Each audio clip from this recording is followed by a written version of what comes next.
जनवरी 2025 संभल Uttar Pradesh. IPS अफसर अनुकृति शर्मा अपने इलाके में लगातार हो रही इको कार चोरी के मामले पर काम कर रही थी। उस रोज जब एक बेहद ही घने कोहरे वाली रात को वो घर लौट रही थी, तभी अचानक एक काली स्कॉर्पियो और एक इको कार कोहरे को चीरती हुई तेज रफ्तार में उनके पास से निकली। उस कार की इतनी तेज स्पीड को देखकर उन्हें शक हुआ, कहीं ये वही चोरी की गाड़ी तो नहीं। और अनुकृति शर्मा ने तुरंत सायरन बजाकर दोनों गाड़ियों को रुकने का इशारा किया, लेकिन रुकने की बजाय ड्राइवर ने गाड़ी और तेजी से भगाई कोहरे की ओर। तो हमारे इस आईपीएस अफसर ने तुरंत राजपुरा पुलिस को वायरलेस पर अलर्ट किया। 2 संदिग्ध गाड़ियां आपकी तरफ आ रही हैं, पकड़ो इन्हें। कुछ ही मिनटों में आगे सड़क पर पुलिस ने एक ट्रक लगाकर नाकाबंदी कर दी और घने कोहरे और जीरो विजिबिलिटी के बावजूद उन्होंने स्कॉर्पियो को तो रोक लिया, पर दूसरी इको कार पुलिस को चकमा देकर भाग निकली। अब जब पुलिस ने स्कॉर्पियो की तलाशी ली तो उनके होश उड़ गए। गाड़ी से लाखों रुपए cash, 19 debit card, pan card और आईडी कार्ड मिले, जिन पर इन्वेस्टिगेटिंग ऑफिसर लिखा था। पुलिस ने उन गाड़ी चला रहे 2 आदमियों ओंकारेश्वर मिश्रा और अमित कुमार से पूछताछ की तो दोनों ने मासूम बनने की कोशिश की। साहब, हम तो इंश्योरेंस वाले हैं, ये कमीशन का पैसा है। सर, क्लाइंट का पैसा है, उन्हीं को देने जा रहे थे। लेकिन उनके मोबाइल फोनों ने उनके असली खेल का पर्दाफाश कर दिया, जिसमें उन्हें मिले सैकड़ों इंश्योरेंस पॉलिसी फॉर्म, दर्जनों गंभीर बीमार लोगों की फोटो और डॉक्यूमेंट्स, और मिले व्हाट्सएप चैट जिनमें क्लेम की रकम आपस में बांटे जाने का कच्चा चिट्ठा था। चलिए दोस्तों, कुछ महीने पहले राजपुरा ब्लॉक संभल जब प्रियंका के पति दिनेश अचानक गंभीर रूप से बीमार पड़ गए, तब उन बेचारों को ये नहीं पता था कि एक साधारण अस्पताल का चक्कर उनकी जिंदगी का सबसे डरावना मोड़ बन जाएगा। आपके पति को थ्रोट कैंसर है, जल्दी इलाज शुरू करना होगा। साधारण परिवार से आने वाली प्रियंका के लिए तो यह अस्पताल का खर्च पहाड़ टूटने जैसा था, जिसकी वजह से उन्हें न सिर्फ कर्ज लेना पड़ा बल्कि अपने गहने तक गिरवी रखने पड़े, साथ ही बचा कुचा सब दांव पर लगा दिया। उसी समय उनकी जिंदगी में मसीहा बनकर एक आदमी आया, ओंकारेश्वर मिश्रा, अमित कुमार और उनका एक और साथी। दीदी, हम सब संभाल लेंगे, बस आपके पति के नाम पर ये इंश्योरेंस ले लीजिए, हम पहला प्रीमियम भी भर देंगे। बस बेबस प्रियंका मान गई और उसने सारे डॉक्यूमेंट्स दे दिए, चेकबुक, एटीएम कार्ड और पासबुक। यहाँ तक कि उस बेचारी ने उनको अपने पति के लिए पॉलिसी चुनने की भी इजाजत दे दी, साथ ही उन्हें अकाउंट खोलने और चलाने का भी ग्रीन कार्ड दे दिया ताकि क्लेम का पैसा मिल सके। फिर जैसे जैसे इस तरफ दिनेश की हालत बिगड़ती गई, प्रियंका लगातार उन मसीहाओं को फोन करती रही, लेकिन ना कॉल का जवाब आया और ना ही पैसा।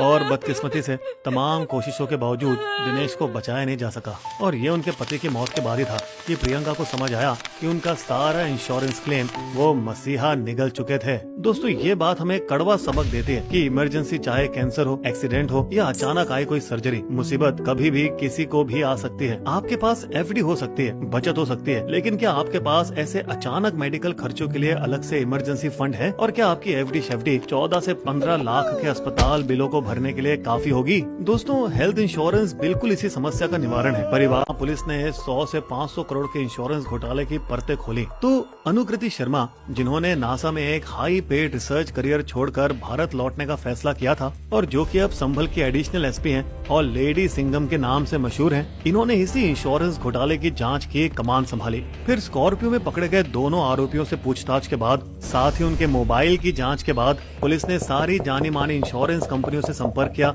जिनका इनके डेटा में नाम था। कई शहरों और गांवों में पूछताछ की गई और चेकिंग भी की गई, जिससे ये पता चला कि इस पूरे खेल का मास्टरमाइंड खुद स्कॉर्पियो चला रहा ओंकारेश्वर था, जो दिल्ली की 2 कंपनियों में काम करता था, जहां उसका काम था इंश्योरेंस क्लेम की जांच करना। लेकिन इसकी बजाय वो और उसका गिरोह खुद को फर्जी सरकारी अफसर बताकर जिला अस्पतालों, ग्रामीण हेल्थ सेंटर्स और आशा वर्कर से संपर्क करते थे। देखिए, सरकार गरीब परिवारों को इलाज के लिए मदद करना चाहती है, हमें उनसे बात करनी है। ऐसी एक आशा वर्कर नीलम देवी ने पूछताछ में सच उगला। साहब, वो हमें हर केस के 5,000 रुपए देते थे। फिर मामलों में तो ये हरामी पहले से मर चुके लोगों के नाम की भी पीछे से तारीख की पॉलिसी बनवा देते। दोस्तों, पुलिस को जांच में 29 फर्जी डेथ सर्टिफिकेट मिले, जो कि लैपटॉप पर सरकारी मोहरों के नकली स्टाम्प पर बनवाए गए थे। ये गांव के प्रधान और पंचायत स्तर के लोगों की मदद से डॉक्यूमेंट जमा कर लेते और एक बार जब ये प्रोसेस हो जाती तो ये सारे क्लेम दाखिल करते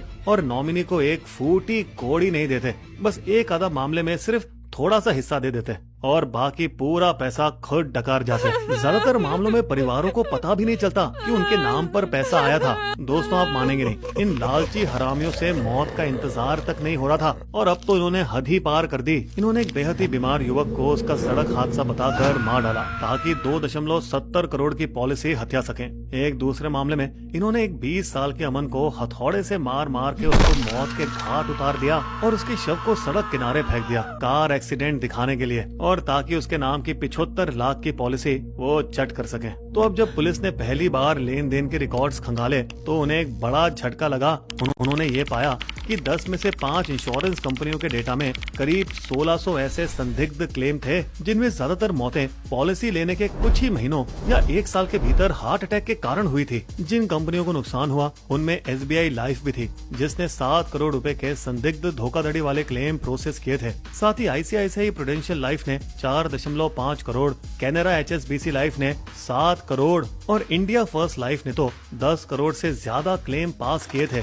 दोस्तों बीमा कंपनियां खुद इनका शिकार थी जो अंधाधुंध करोड़ों रुपए दे रही थी। उन्हें पता ही नहीं था कि उनके अपने बिचौलिए और जांचकर्ता इस साजिश का हिस्सा थे। बता दें जनवरी 2025 की कार्रवाई के बाद से अब तक 25 से ज्यादा FIR दर्ज हो चुकी हैं और 70 से ज्यादा आरोपी गिरफ्तार हुए हैं और तो और 25 आरोपियों पर गैंगस्टर एक्ट के तहत चार्जशीट भी दाखिल की गई है। इधर मुख्य आरोपी ओंकारेश्वर मिश्रा और सचिन शर्मा करोड़ों की अवैध संपत्ति के मालिक निकले। फिर 7 जनवरी 2026 को संबल के जिला अधिकारी ने इन संपत्तियों को तुरंत जब्त करने के आदेश दिए। दोस्तों कुल मिलाकर ये 100 से 500 करोड़ रुपए का घोटाला था जो करीब 7 साल तक चला और ये 7 से 8 राज्यों में फैला हुआ था। इस केस ने सिर्फ एक गिरोह को नहीं पकड़ा, इसने सिस्टम की एक बड़ी खामी को भी सामने ला के रख दिया। इंश्योरेंस एक्ट की धारा 45 को, जिस नियम के मुताबिक 3 साल पूरे होने के बाद कंपनियां क्लेम पर आपत्ति नहीं उठा सकती और इसी कमजोरी का इस गैंग ने बहुत ही चतुराई से फायदा उठाया। इन शाणों ने पॉलिसियों को बस इतने समय तक चालू रखा